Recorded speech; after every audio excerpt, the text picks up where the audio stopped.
명절 잘 보내셨습니까? 네.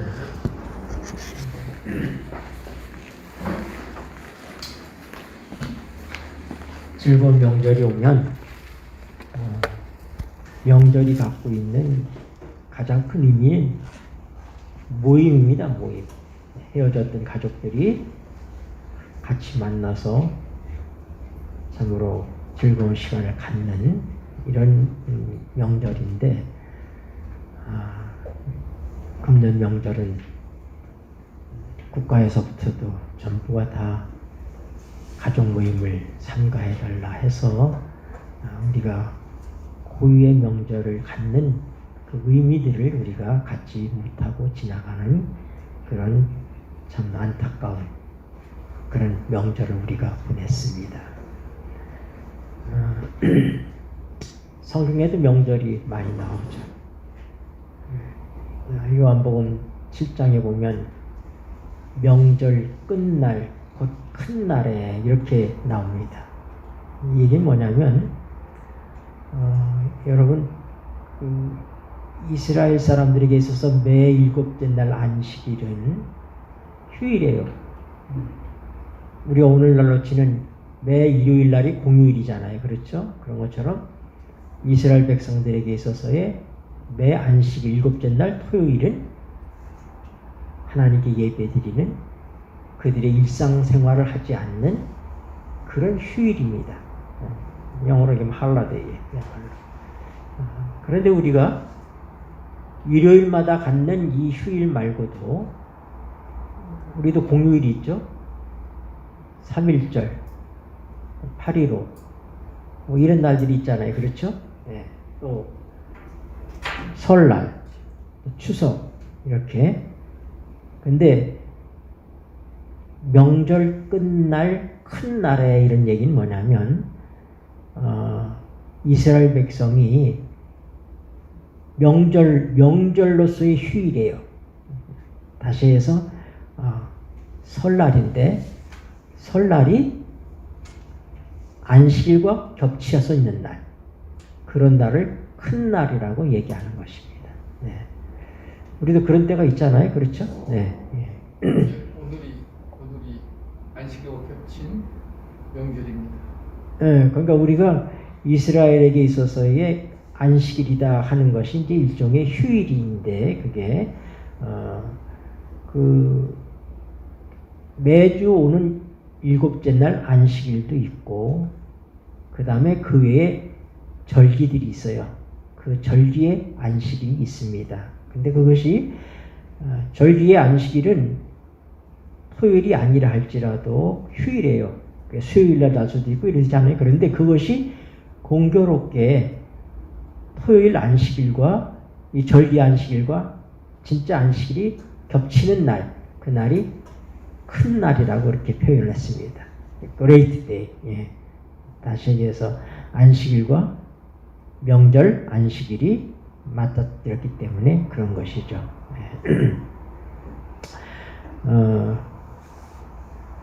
여러분, 우리가 지금 그 로마서를 집중적으로 중요한 5장서부터 공부를 우리가 했습니다.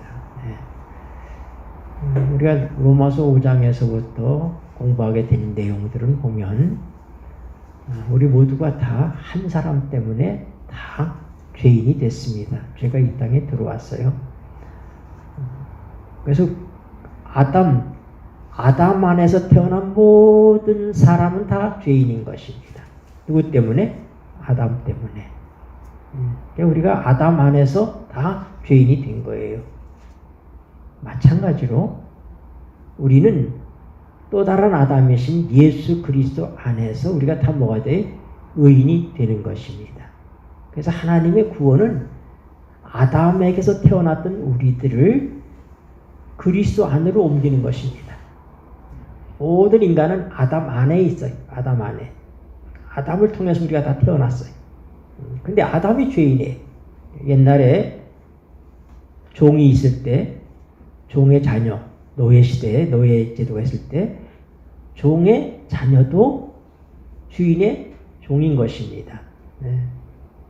그러니까 아담이 죄인이기 때문에 아담의 후손들은 전부 다 똑같은 운명 속에 있는 게 죄인이에요. 그건 어떤 것으로도 바꿀 수가 없기 때문에 그의 신분이 바뀌어야지 돼. 죄인에서부터 우리 신분이 의인으로 바뀌려면 어떻게 바뀌어야 되느냐? 예수님 안에 우리가 있어야 된다 이 말입니다. 그래서 하나님께서 예수 그리스도를 통해서 이 모든 역사를 이루셨습니다. 예수님이 십자가에 우리 대신 십자가에 달려 돌아가신 것은 그것은 하나님의 율법에 대한 완성입니다. 왜냐하면 하나님께서 정하신 법은 에덴 동산에 있던 지혜의 실과 선과 악을 알게 하는 이 실과를 먹는 날에는 정령 죽으리라. 죄인은 죽는 게. 우리가 분명히 알아야 되는 건 죄인은 고통이 아니라 죽음입니다. 죄의 삭은 사망입니다.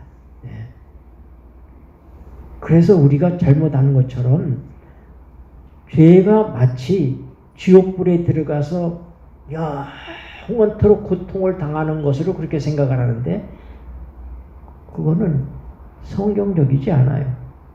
왜냐하면 성경은 분명히 죄의 삭은 뭐라고요? 사망이에요. 죽음이에요. 그래서 그런 사상은 성서적이지 못하고 이교적인 거에 영향을 많이 받았다고 하는 거예요. 사실상. 그래서 그 영향을 받은 신학자들이 성경을 번역하는 과정 속에서부터 그런 것들을 많이 이렇게 도입을 한 것입니다. 원어의 의미들을 우리가 예를 들어서 세세토록 영원한 이런 의미는 하나님과 사람에게 적용할 때 달라요.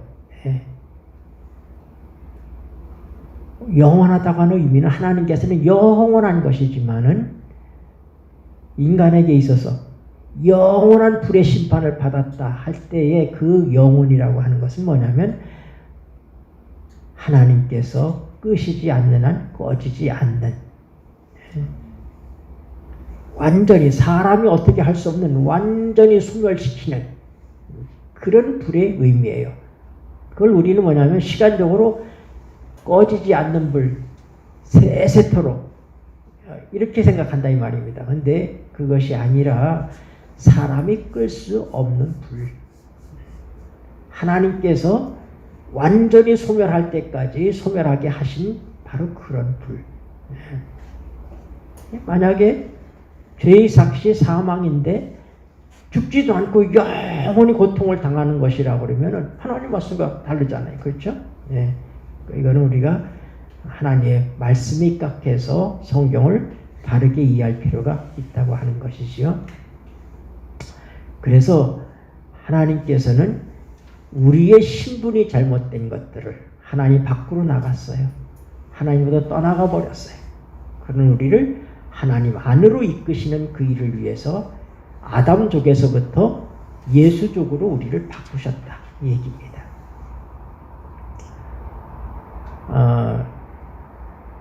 특별히 우리가 관심을 갖고 살펴봤던 말씀들은 뭐냐면은 죄가 많은 곳에 은혜가 크다 하는 그런 말씀들이었어요. 죄가 많은 곳에 하나님의 은혜가 크다. 그러니까 사람들이 뭐라고 얘기하냐면은 그러면 하나님의 은혜를 더 크게 받으려면 죄를 더 많이 져야지 되겠네. 이런 우스꽝스러운 얘기가 나온 것입니다. 거기에 대한 답을 사도 바울은 성경에서 이 5장에서부터 시작된 그 질문에 대한 답을 6장으로 가면서 설명을 하고 있는 것입니다. 그래서 죄가 많은 곳에 하나님의 은혜가 크다. 그리고 더 나아가서 우리는 법 아래 있지 않고 은혜 아래 있다 하는 것들을 설명하고 있어요. 그래서 우리가 그동안에 이것과 관련된 말씀들을 쭉 살펴봤습니다. 로마서 7장은 이 법에 대한 얘기가 나오기 시작해요. 로마서 7장에서 그래서 우리의 이 율법으로부터 우리가 어떻게 자유로울 수 있느냐? 아무도 인간은 하나님의 율법에서 자유로울 수가 없어요. 왜냐하면 여러분 우리가 이미 율법을 범한 자이기 때문에 그 율법에서 우리는 자유로울 방법이 없는 것입니다. 그래서 그 율법대로 우린 죽어야지 되는 거예요. 그런데 하나님께서는 율법을 없애셔서 우리를 율법에서부터 해방하신 것이 아니라 율법을 성취하심으로, 다시 얘기해서 율법의 요구대로 예수님께서 우리 대신 십자가에서 값을 치르심으로 우리를 율법에서부터 자유하게 하셨다고 하는 거예요. 네. 그러니까 율법으로부터 자유하게 된다고 하는 얘기를 우리는 율법 자체를 하나님이 없었다고 생각하면 안 되는 거예요. 율법은 그럴 수 없어요. 율법이라는 건 하나님의 뜻입니다. 그럼 하나님의 뜻은 하나님이 영원하신 것처럼 하나님의 뜻도 영원하실 수밖에 없는 거예요. 그렇죠? 네. 제가 살아있는 한 저의 뜻이 있어요. 제 의지가 있잖아요. 이게. 그러므로 하나님이 영원하신 것처럼 하나님의 뜻은, 하나님의 의지가 영원하신 것처럼 하나님의 율법은 영원하다. 이걸 우리가 알아야지 돼요. 그래서 율법은 결코 없어질 수 없고 변할 수도 없습니다. 단지 어떻게 하나님께서 우리를 율법으로부터 우리를 해방하신 것은 바로 뭐냐면 예수님께서 그 율법의 요구를, 율법에서 집행되어야 될 사형 집행을 그분이 받으셨기 때문에 이제 우리는 더 이상 받을 사형이 없는 것입니다. 네, 우리 죄값이 지불됐기 때문에 우리가 뭐라고요? 율법으로부터 자유해졌다. 그래서 우리가 법 아래 있지 않고 은혜 아래에 있다, 이 얘기인 것입니다. 그 얘기는 뭐냐면 율법은 이제 더 이상 우리에게 필요 없다, 끝났다, 이런 얘기가 아닌 것입니다. 그래서 바울 사도가 이 로마서 7장 서두에서 우리가 누구하고 결혼했느냐, 거기 여자가 나와요. 여자가 나오고 두 남편이 나옵니다. 근데 이 여자가 한 남편과 결혼을 했잖아요. 그 결혼한 남편이 누구예요? 율법이라고 하는 남편인 것입니다. 네, 이 여자가 율법이라고 하는 남편에게 문제가 없어요. 그는 아주 원칙적이고 흠잡을 데가 없는데 문제는 그런 완전한 남편이 율법과 사는 여자에게 문제가 있는 것입니다. 그래서 어떻게 해요? 행복할 수가 없어요. 그런데 또 다른 남편인 예수님은 율법을 요구할 뿐 아니라 그것을 아내가 하지 못할 때 자기가 대신 그 율법의 요구를 이루어 주시는 분이시다, 이 말입니다. 그런데 문제는 우리가 이미 율법과 결혼을 한 거예요. 남편이 있는 여자가 된 것입니다. 그럼 우리가 남편이 있는 여자가 그 남편을 버리고 다른 남편을 선택하면 그것은 뭐예요? 그건 음부라고 그랬어요. 그러니까 방법은 뭐냐면은 남편이 죽으면 내가 남편으로부터 자유로울 수 있어요. 그 내가 다시 재혼할 수가 있는 것입니다. 그런데 율법이라고 하는 남편은 천지가 없어지기 전에는 1.1핵도 변하지 않아요. 죽지 않아요. 네. 그러니까 이거는 고민에 빠지는 거예요, 여자가. 어떻게 내가 이 남편으로부터 벗어나서 예수님에게 시집갈 수 있을까? 근데 그 일을 하나님께서 하셨는데 어떻게 하셨다고요? 남편이 죽는 게 아니라 남편에 매여있던 아내가 죽는 것입니다. 어떻게 해요? 예수님의 십자가를 통하여 내가 죽는 거예요. 내가 죽음으로 누구로부터 해방되는 거예요? 나의 전 남편인 율법으로부터 해방되어서 이제 내가 새로운 사람으로 예수님과 결혼하게 되는 얘기입니다. 그래서 어떻게 돼? 우리가 예수님과의 결혼을 통해서 율법은 예수님이 지키시고 그 혜택은 내가 누리는 부부의 관계로서 이렇게 로마서 7장의 서두에 사도 바울은 우리가 어떻게 율법으로부터 자유로워질 수 있는지에 대해서 이런 예로서 내가 법 아는 너희들에게 법을 가지고 설명을 해보겠다 하고 그렇게 설명을 하시고 계신 것입니다. 근데 문제는 우리가 율법으로부터 해방이 됐으니까 그러면 이제는 율법을 전혀 지킬 필요가 없느냐.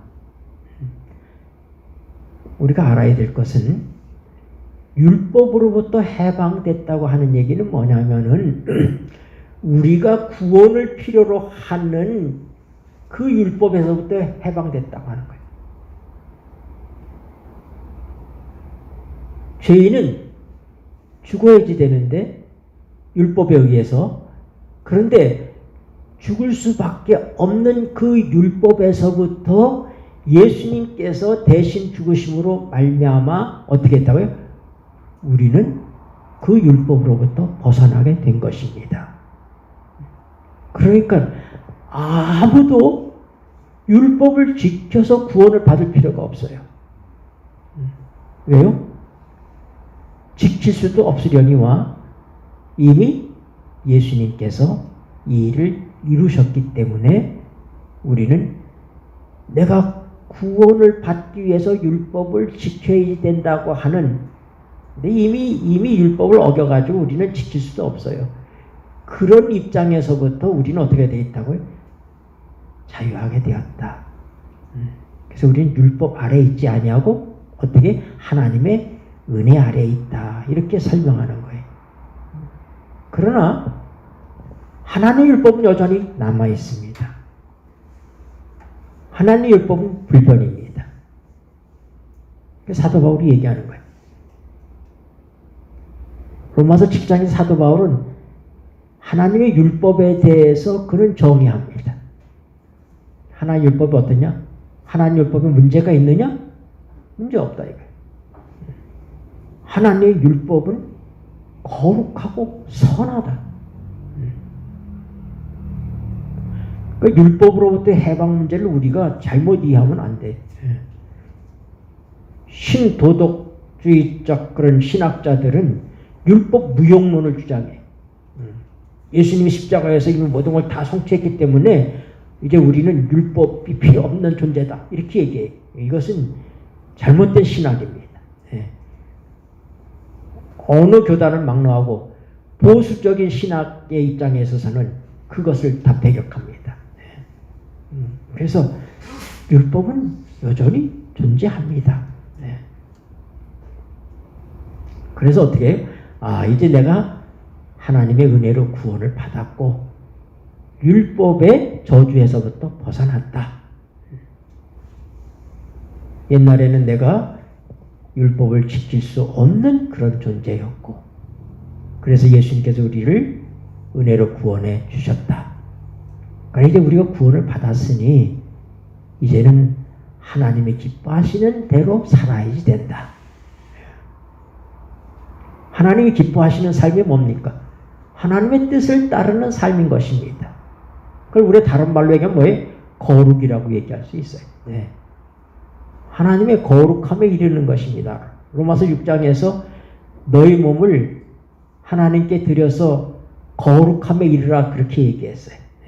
하나님께 드려질 때 하나님께 속할 때 거룩해지는 것입니다. 그래서 우리가 안식일이 거룩한 것은 하나님의 날이기 때문에 거룩한 거예요. 하나님께 속한 것이기 때문에 거룩한 거예요. 성소가 거룩했던 것은 그게 하나님의 집이기 때문에 거룩한 거예요. 성전이 거룩하다는 얘기는 뭐냐면 그게 하나님의 집이기 때문에 하나님의 것이기 때문에 거룩한 거예요. 우리가 거룩하게 되는 것은 하나님께 속할 때 하나님께 속했다는 건 뭐예요? 하나님의 뜻과 일치하는 그런 삶을 사는 것을 얘기하는 것입니다. 하나님의 뜻과 일치하는 삶이라는 게 뭐예요? 그게 율법대로 사는 거예요. 하나님의 계명대로 사는 것입니다.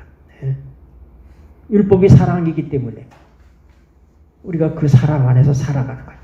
하나님의 사랑과 이웃에 대한 사랑 안에서 살아가는 삶의 원칙이 율법인 것입니다. 십계명을 크게 둘로 나눠서 얘기하면 하나는 뭐예요? 하나님에 대한 사랑과 이웃에 대한 사랑. 이렇게 두 가지로 나눌 수 있잖아요. 오늘 많은 사람들이 유대인들처럼 율법을 지킨다고 하는데 율법을 문자적으로 조문에 의해서만 율법을 지키는 것이고 율법의 정신을 잃어버린 것입니다.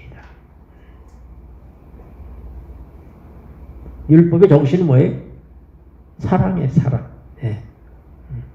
그러니까 사랑 없이 우리가 11조도 잘 내고 도둑질도 하지 않고 간음도 하지 않고 살인도 하지 않고 거짓말도 하지 않고 우상숭배도 안 하고 안식일도 잘 지키고 표면적으로 그렇게 살 수 있어요. 사랑 없이도. 네. 근데 그것은 뭐예요? 이스라엘 백성이 전쟁에서 위태하게 되자 엘리 제사장 때에 하나님이 법궤를 가지고 전쟁터로 나갔어요. 블레셋과 전쟁하는데 하나님이 없는 백성, 그들이 하나님의 백성이라고 그렇게 자기들이 자부하고 살지만은 마음에 하나님이 없어요. 마음에 하나님의 법이 없는 사람들이 하나님의 법궤를 가지고 전쟁터에 갖고 가도 전쟁이 이깁니까? 아닌 거예요. 법궤가 뺏겼어요. 네. 오늘 이스라엘 백성들의 역사에서부터 하나님의 법을 잃어버린 사람들이 하나님의 법궤를 가지고 왔지만 아무런 보탬이 안 된 것입니다. 오늘 예수를 믿는다고 하는 사람들이 정작 예수와 상관없는 삶을 살아. 예수가 없어요, 그들에. 이런 기막힌 현실이 오늘 우리 종교계에 무겁게 어둡게 덮여가고 있다고 하는 사실입니다. 그래서 이 사도 바울이 로마서 7장에서 자기 자신에 대해서 율법에 대해서 정의를 내립니다. 그래서 내가 알기로는 율법은 의롭고 거룩하고 선하다. 하나님 율법에 문제가 없다. 그런데 문제는 뭐예요?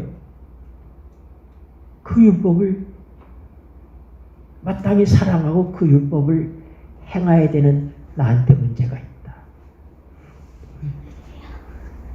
나는 죄 아래 팔렸다. 로마서 7장 18절에서는 뭐라고요? 내 육신 속에는 선한 것이 없다. 여러분, 오늘 구원받은 자의 삶 속에서부터 이 과정이 우리에게 틀림없이 있어야 된다고 하는 사실입니다. 우리가 하나님의 성령에 의해서 이 놀라운 하나님의 계시를 접하고 하나님께서 우리를 구원하셨다는 사실을 깨닫게 되고 그것을 믿고 감사하고 그래서 이제 우리 자신을 하나님께 헌신하기 시작합니다. 하나님께 드리기 시작해. 로마서 6장에서 그런 내용들이 다 나오는 거예요. 그게 이제 하나님께 날 드렸으니까 어떻게 돼? 이제 내가 하나님의 뜻대로 살아야지. 거룩한 백성이 되었으니 거룩하게 살아야지. 근데 막상 해보니까 뭐예요? 안 되는 거예요. 율법에 문제가 있는 것이 아니라 뭐예요? 그 율법을 행해야지 되는 나한테 문제가 여전히 있다 이 말입니다. 그래서 사도 바울이 로마서 7장에서부터 얘기하고 있는 것은 바로 뭐냐면 육적인 상태에 대해서 얘기하는 거예요. 우리가 다 육으로 태어난 사람들이에요. 믿음을 통하여 우리가 거듭나고 하나님의 성령이 우리 안에 계시지만 이 몸은 아직 여전히 육에 속해 있는 것입니다.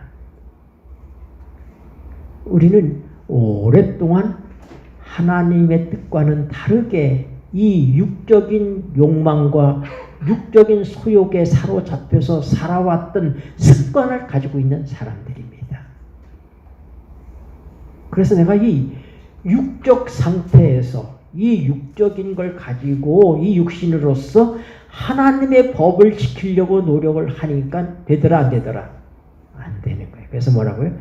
내 육신 속에는 선한 것이 없다 이겁니다.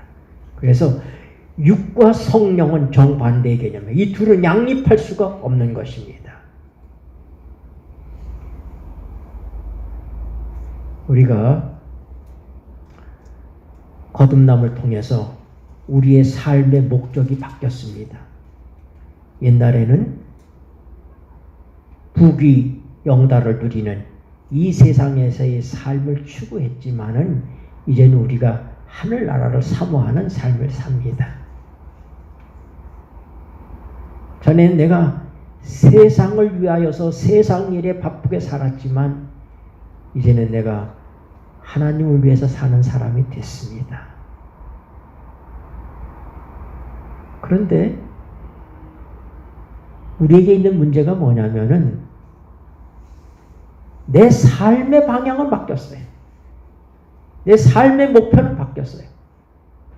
그런데 내가 여전히 하나님의 일을 내 스스로가 하려고 한다는 얘기입니다. 이게 육을 얘기하는 거예요. 내가 본래 갖고 있었던 그런 재주를 가지고 하나님의 일을 하려고 한다 이 말입니다. 한 예를 들면 여러분 이제 큰 이 부흥회 전도회가 열리고 있는데 저도 전도사 시절에 인턴 때는 그런 큰 집회에 차출을 돼서 한 달씩 가서 봉사를 하고 그랬어요. 제가 저 강화도에서 첫 목회를 하고 있을 때 서울 저 마포에 있는 가든 호텔에서 한 달씩 전도회를 열었습니다. 근데 저와 같은 그런 전도사들이 전국 각지에 있는 전도사들이 여러 명이 거기 불려와서 한 달 동안 거기서 조력을 했어요. 저는 거기서 뭘 했느냐? 찬양 인도하는 일을 했어요. 찬양 인도. 여러 가지 다른 일들도 합니다. 여기 지금 젊은 인턴 전도사가 그런 이 큰 전도 집회에 차출을 당해서 와 있습니다. 그런데 두 사람이 전혀 다른 성향의 사람이에요. 한 사람은 뭐냐면 굉장히 사무적인 일을 잘하는 사람이에요. 그는 회계사 출신이야. 사무적인 건 아주 잘해. 근데 그는 언변이 없어요. 설교하고 이런 거에는 별로 자신이 없어. 사무적인 일을 처리하는 일은 잘하는데. 근데 또 다른 전도사는 어떤 성향이냐면 그는 아주 원래 웅병 같은 출신이에요. 아주 말을 잘하는 사람이에요. 그런데 사무적인 건 아주 젬병이야. 사무적인 거 못해요. 근데 하루 위에서 지시가 내려온 거예요. 이번에 새로 온 많은 새신자들이 있는데 그 새신자들에게 설교를 하라고, 성경을 가르치라고. 두 전도사한테 그렇게 지시를 하면 누가 기도를 더 많이 할 것 같아? 예? 말을 잘하는 달란트를 가진 그 사람이 기도를 많이 할까요? 하면 그거에 대해 전혀 재주가 없는 사무적인 것만 잘하는 사람이 기도를 더 많이 할까요? 사무적인 걸 하는 사람이 그건 자기에게 없는 거니까 그걸 기도를 한다 이 말이에요. 근데 반대로 만약에 거기에 나와 있는 이 전도의 기간 동안에 쓰는 모든 용품들이라든지 또는 이 재정에 관련된 것이라든지 또 이 모든 것들, 이 사무적인 것을 정리하라고 그렇게 두 전도사에게 지시를 내리면 이번에 누가 더 기도를 많이 할까? 네? 사무적인 것을 잘하는 사람은 이건 뭐 이까짓 건 아주 회계사 출신이니까 이건 뭐 쉬는 뭐 아무것도 아닌 거예요. 예. 그러나 그런 일에 대해서는 전혀 재주가 없는 이 말을 잘하는 웅병가 출신의 이 전도사님은 그때부터 걱정인 거예요. 이제. 여러분, 우리가 이 예화에서 뭐를 알아야지 돼요? 우리가 하나님의 일을 하는데 목적은 우리의 삶의 방향은 바뀌었지만 여전히 나는 하나님의 일을 내 육이 갖고 있는 재주로 하려고 한다는 거예요. 육이 갖고 있는 힘으로 하려고 한다는 거예요. 그러니까 어떻게 돼? 설교하라 그러면 말 잘하는 전도사님은 이까짓 건 그런 성경을 가르치고 설교를 하는데 뭘 갖고 하는 거예요? 하나님께 새로 받아서 하는 게 아니라 뭐예요? 자기가 원래부터 잘하던 재능을 가지고 하려고 한다 이 말이에요. 예. 사무적인 걸 하라고 그러니까 뭐예요? 하나님으로부터 받는 것이 필요가 없어요. 어떻게 돼? 나는 원래 그런 걸 잘하는 거니까.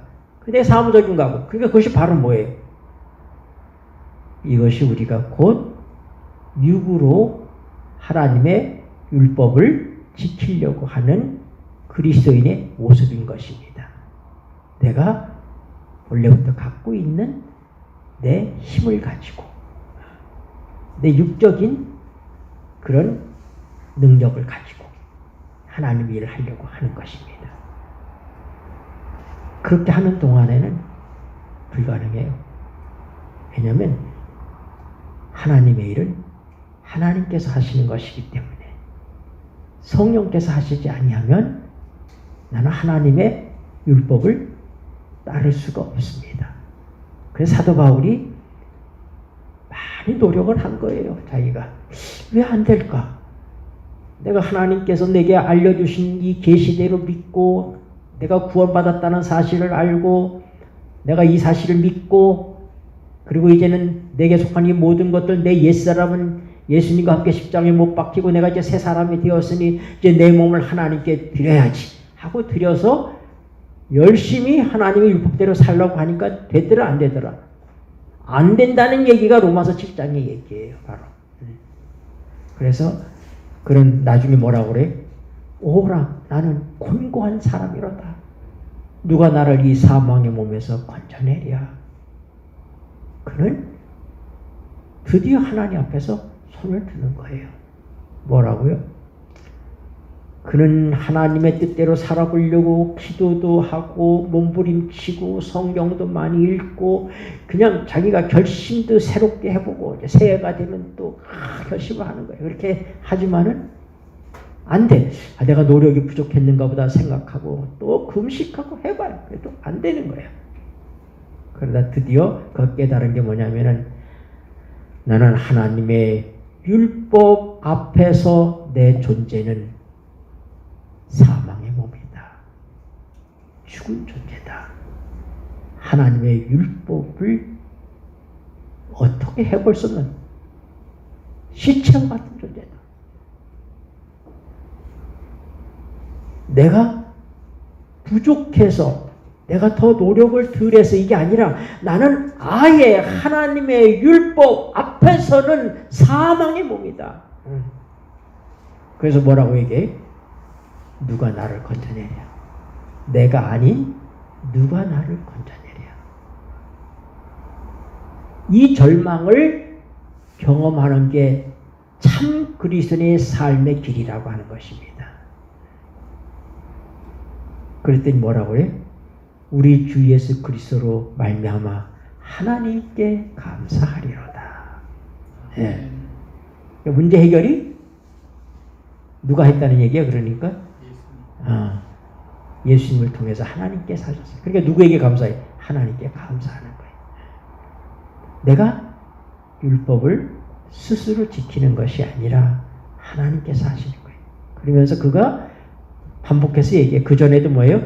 내 마음으로는 내 마음의 법으로는 하나님의 법을 즐거워하되 내 육신 속에 또 다른 법이 있어. 내 지체 속에 또 다른 법이 있어. 나를 죄로 끌고 간다. 이렇게 고백했어요. 그런데 이게 승리의 함성을 외쳤어요. 단말마로다가 누가 나를 건져내라 이 사망의 몸에서 그렇게 부르짖은 다음에 바로 뭐예요? 하나님께 감사하라. 하나님께서 하셨다 이 말입니다. 근데 그 다음 말씀에 나오는 말씀은 똑같은 얘기를 하는 거예요. 내가 마음으로는 하나님의 법을 즐거워하지만 내 육신은 또 그렇지 않다. 그러니까 우리 그리스도인이 살아가는 평생 동안에 우리는 이 딜레마에 빠져 있다 이 말입니다. 한번 해결했으니까 되는 것이 아니라 그 딜레마 속에 빠져 있는 거예요. 그러면서 이제 로마서 8장으로 넘어가면서 뭐라고 얘기해요? 누구든지 그리스도 예수 안에 있는 자에게는 뭐가 없다? 정죄함이 없다. 왜냐하면 생명의 성령의 법이 죄와 사망의 법에서 우리를 구원하셨다. 해방하셨다. 그리고 오늘 본문의 말씀인 로마서 8장 3절 4절을 읽읍시다. 신학시간 되는 데까지만 이 말씀을 보겠습니다. 율법이 육신으로 시작. 율법이 육신으로 말미암아 연약하여 할 수 없는 그것을 하나님은 하시나니 곧 죄를 인하여 자기 아들을 죄 있는 육신의 모양으로 보내어 육신의 죄를 정하사 육신을 쫓지 않고 그 영을 쫓아 행하는 우리에게 율법의 요구를 이루어지게 하려 하시니라. 아멘. 여러분, 우리가 구원받아야 되는 우리의 구원을 위한 율법은 이미 끝났어요. 우린 그 율법에 대해서 해방된 거예요. 왜요? 예수님께서 하셨으니까. 그런데 여전히 우리는 구원받은 자로서의 하나님의 뜻 안에서 살아가야지 되는 것이 하나님의 뜻입니다. 근데 여기 뭐라고 하냐면 율법이 연약하여 율법이 육신이 연약하여 할 수 없다. 그 얘기는 뭐냐면 하나님의 율법에 문제가 있는 것이 아니라 율법이 약한 것이 아니라 우리 육신이 약하기 때문에 우리 육신 때문에 하나님의 율법은 우리를 구원할 수가 없어요. 하나님의 율법은 요구하는 것이잖아요. 그렇죠? 하나님의 뜻인데 그것을 우리가 우리 스스로가 이뤄낼 방법이 없는 것입니다. 그래서 율법이 아무리 있어도 율법 자체는 문제가 없지만은 율법이 무력하게 되는 거예요. 율법이 소용이 없다 이 말입니다. 있어도 지켜지지 않는 율법이 무슨 의미가 있습니까? 그렇잖아요? 네. 그래서 율법이 연약하다 이렇게 육신으로만 해서 연약하다는 얘기는 율법 자체가 우리를 하나님의 뜻대로 살게 해줄 수 있는 것이 아닌 것입니다. 율법은 그야말로 요구하는 거예요. 이렇게 살라고 얘기하는 것입니다. 네. 이게 하나님이 기뻐하시는 일이다. 이게 하나님의 뜻이다고 우리가 제시해요. 그런데 문제는 우리가 율법이 문제가 아니라 우리 육신이 약해서 그걸 할 수 있다 없다 못한다 이 말입니다. 근데 그 다음에 나오는 말씀은 뭐예요? 하나님은 하시나니. 네. 이게 중요한 거예요. 네. 사람은 못하지만 누구는 한다? 하나님은 하시나니. 어떻게 했다고요? 우리 예수님을 죄 있는 육신의 모양으로 우리에게 보내셔서 그 육신의 죄를 정하셨다. 여러분, 정했다 이런 얘기는 뭐냐면은 정죄했다 이런 얘기예요. 그러니까 예수님, 죄를 알지도 못하시는 그 예수님에게 고린도후서 4장 몇 절입니까? 21절에 5장 21절에 그 말씀이 기록되어 있죠. 네? 죄를 알지도 못하신 그분에게 죄가 되게 하셨다. 네? 그분이 우리 대신 정죄를 받으신 거예요. 그래서 우리가 지켜야 될 율법으로부터 우리를 어떻게 돼요? 해방하신 것입니다. 해방하신 것. 그리고 거기서 그치는 것이 아니라 하나님께서 어떻게 하셔요? 이제는 우리를 인간으로서 우리 육신으로서는 도저히 하나님의 뜻을 이룰 수가 없어요. 하나님 율법을 지킬 수가 없는데 하나님의 성령이 이제 드디어 등장하기 시작합니다. 그래서 뭐라고요?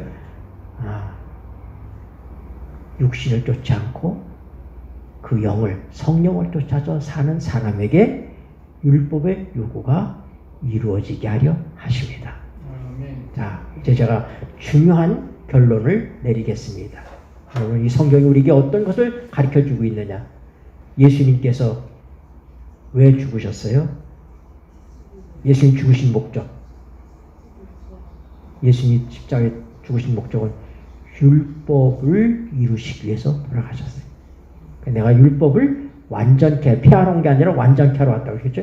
예수님이 십자가에 죽으심으로 죄인은 죽어야지 되는 거예요. 그 법이 시행되어야지 돼. 그게 시행되지 않으면은 하나님의 율법이 무용한 거예요. 그 예수님께서 그 죄값을 치르심으로, 내가 할 수 없는 것을 대신 치르심으로 율법의 요구를 이루어내신 것입니다. 그 율법이 이루어진 거예요. 그렇죠. 그 다음에 뭐예요? 예수님께서 우리와 하나가 되시는 거예요. 성령을 통해서 십자가에 죽으시기 전에 성령을 약속하면서 뭐라고 해요? 내가 너희를 고아처럼 버려두지 않겠다. 내가 너희에게로 오겠다. 말씀하셨어요. 그래서 성령을 통하여 예수님이 우리 안에 사시기 때문에 어떻게 해요? 하나님의 율법의 요구가 우리의 삶을 통해서 이루어진다, 안 이루어진다? 이루어지는 거예요. 성경이 분명히, 자, 여러분 눈으로 다시 한번 확인했어요. 네. 4절.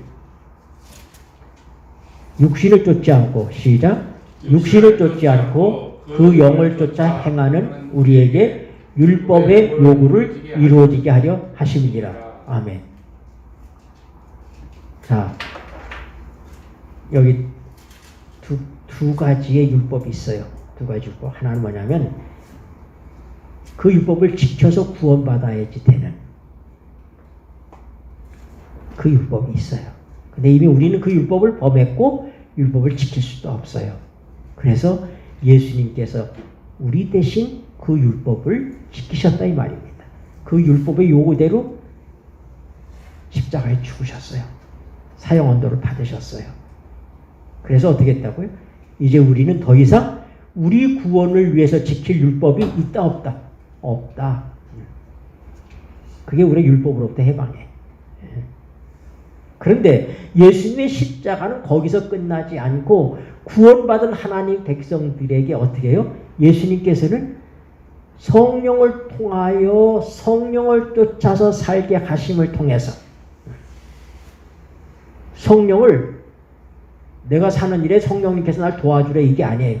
우리가 성령을 쫓아서 살아야지 되는 거예요. 성령은 내가 함부로 하나님의 성령은 내가 함부로 그를 사용할 수 있는 게 아니에요. 성령은 나의 주인이시다 이 말이에요. 그렇기 때문에 그 주인 되시는 성령을 쫓아서 사는 사람에게 어떻게 해요? 율법의 요구가 이루어지게 하는다. 그런 두 가지 의미에 있어서 십자가의 대속을 통하여 율법의 요구가 이루어지고 성령의 대속을 통해 우리에게 내주하시는 성령님을 통하여서 내가 할 수 없던 내 육신으로서 할 수 없던 것을 하나님의 성령을 쫓아 사는 내 영을 통하여 내 영적인 삶을 통하여 하나님의 율법이 우리의 삶 속에 이루어지게 하는 그런 축복된 일을 위해서 주님이 어떻게 했다? 십자가에 죽으신 것이다. 주님이 이 땅에 오신 목적이 다 뭐다? 하나님의 율법을 이루기 위해서 했다. 하나는 뭐예요? 우리가 구원받을 율법을 이루셨고 십자가를 통해서 그 다음에 어떻게 해요? 부활하심을 통하여 하나님의 성령을 우리에게 보내시고 그 성령을 통하여 이제는 어떻게 해요?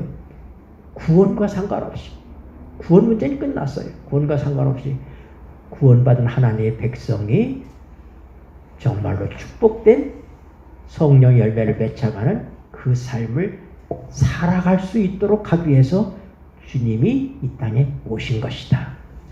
네. 이해가 되셨습니까? 네.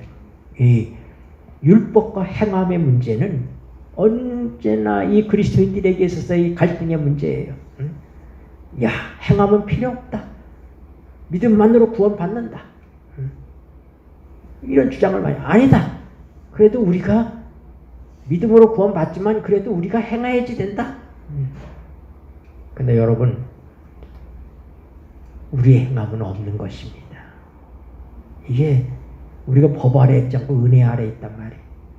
그 얘기는 뭐냐면 내가 구원받아야 될 율법도 주님께서 성취하셨고 또 내가 구원받은 자로서 살아갈 내 삶도 주님께서 책임지셔서 내가 그렇게 내 노력으로 사는 게 아니라 믿음을 통하여 예수님의 십자가가 나의 죽음이 되는 것처럼 믿음을 통하여 내 삶이 내가 스스로 사는 삶이 아니라 성령을 통하여 예수가 내 안에 사는 삶이 이루어지는 그것도 은혜다 이 말입니다. 그래서 시작부터 끝까지 은혜인 것입니다. 그래서 우리가 뭐 아래 있지 않고 법 아래 있지 않고 은혜 아래 있다 하는 이 말씀이 이 말씀 속에 있는 거예요. 이제 우리가 다음 시간에 5절부터 이제 그럼 어떻게 성령을 통하여서 율법의 요구가 우리에게 이루어지게 되는지에 대한 그 말씀들을 우리가 이로마서 이제 나머지 부분들에 대해서 우리가 살펴보게 될 것입니다. 네, 오늘 예수님이 땅에 오신 목적이 뭐다? 율법을 이루러 오셨다. 율법이 이루어지게 하기 위해서 오셨다. 그래서 내 구원을 위한 율법도 이루셨고 구원받은 자의 삶도 성령을 통하여 하나님의 뜻 안에 살아갈 수 있도록 그래서 하나님의 율법이 이루어지게 하시는 일을 은혜로 하시고 계시다 하는 얘기인 것입니다. 기도하시겠습니다.